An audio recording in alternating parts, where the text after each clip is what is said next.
Hey everyone, Alyssa Corum and Justin Nielsen here with a look at the stock market today. Today is Thursday, March 7th, and on today's show we're going to be breaking down the action that we're seeing for the major indexes, breaching of the key support level for the Nasdaq and S&P, and we're also going to be taking a look at 3 stocks to watch while the indexes pull back. Right, absolutely. Okay everyone, let's take a look at the major indexes. So we did finish the day with losses, pretty heavy losses. The Nasdaq down about 1.1%, the S&P 500 and the Dow down about 0.8% each. So we've been saying that for the Nasdaq, that 7,500 level and the 200-day line, we want to see that as the support level. Yes. But breaching support today. It did breach support. And now, while that's not great, but it's also not necessarily unexpected, because you had, for the Nasdaq, you had 10 weeks up in a row.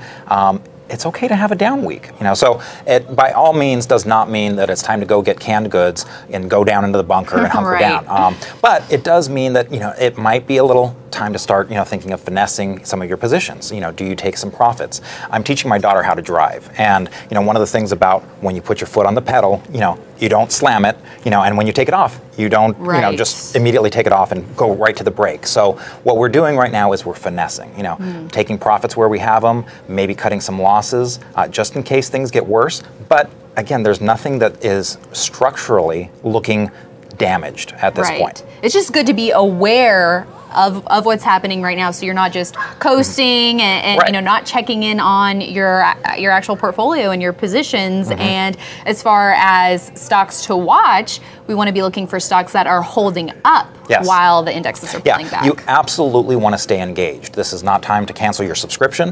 This is the time to really kind of buckle down and look at some of these best performing stocks and say, okay, which ones are holding up best? Which ones did I miss that I wish I owned?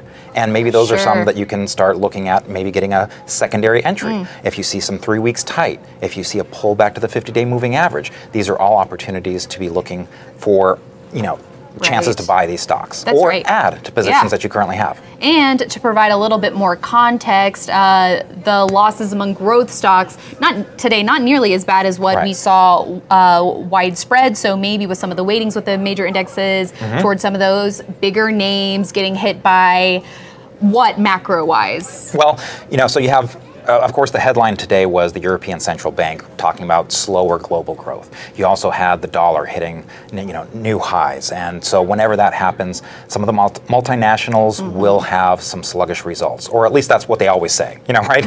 Oh, it was a strong dollar. It's the strong dollar's fault. So with global growth potentially slowing, now tomorrow we also have jobs report, and whereas before it was always one of those situations where we were afraid of the jobs report because it was like, okay, if it's too strong, then the Fed might, do something, and if it's too weak, then it means that we have a weak economy. So I think those concerns are gone. In fact, Jed Graham has a really great piece in the Investing Action Plan today that talks about this, where January 4th, when this follow-through day happened in this market, we really kind of had the first time where we had a strong jobs growth, and the Fed chairman saying, look, we're going to sit tight, don't worry. And that was really a catalyst. And what's also been interesting is it seems like, today with the indexes pulling back, growth doing a little bit better, and then when the indexes have been making gains, growth underperforming a little bit. So something to keep in mind. Right, exactly. Whenever you see a divergence, you always want to start asking questions. I mean, Monday, again, growth got hit hard. Today, it was about half the losses that the major indexes were seeing. So it's interesting to note, be aware of, and again, an opportunity to look for those things that are holding up best. That's right. And speaking of, let's take a look at CyberArk Software, which finished the day up 1%, and it's continuing to hold its gains and even extend its gains after its big post-earnings move. So this is just one name to potentially take a look at here as it is holding up. Right, and exactly. So what you want to do is you want to take a look at the chart, and in this case, if it's a stock that you own, now this is something that we've actually had on leaderboard for a while. We have more than a 20% gain on this, and what we're doing is we're looking at this, and sometimes it's good to step back and look at the weekly chart. Exactly. Because, with the daily, you see all these fluctuations, or heck, if you're looking at the intraday, then you're like, oh my gosh, there's all this movement back and forth. But the weekly kind of puts it in perspective, and you can see how well CyberArk is holding up. It's it's holding all of those gains. It's still up 20% from that buy point. That's right. And another name to watch is the Trade Desk, our IBD 50 stock to watch of the day today. It finished up 1.3%. So growth looking good today. But what stands out to you in this chart? Well, and they had an analyst day. So there's more homework for folks. In addition to Jed Graham's piece, maybe take a look at Reinhardt's piece on TDD. And basically, this is a story of their effect in China, and how that's going to play out. But if you look at it, it had that very strong breakout. And right now, it's retaining the gains from that breakout, and that's good. So this is not one that I would expect or want to hold all the way down to the 50-day moving average line or the 10-week line, since we're looking at a weekly chart in this case. But this might be one where if it can kind of rally up a little bit more, maybe you get some tight action. Maybe you get a 3 weeks tight, or if not that, maybe a flat base. All of those are great opportunities to get into some of these stocks that are looking so good. Exactly, and just to put a little bit more detail on the 3 weeks tight, that's when we see, and the 4 weeks tight, 3 or 4 weekly closes within 1 to 1.5% of each other. And it's tight action. It's very important that you're looking at the weekly chart and the closes. Yes, absolutely. So those are the things.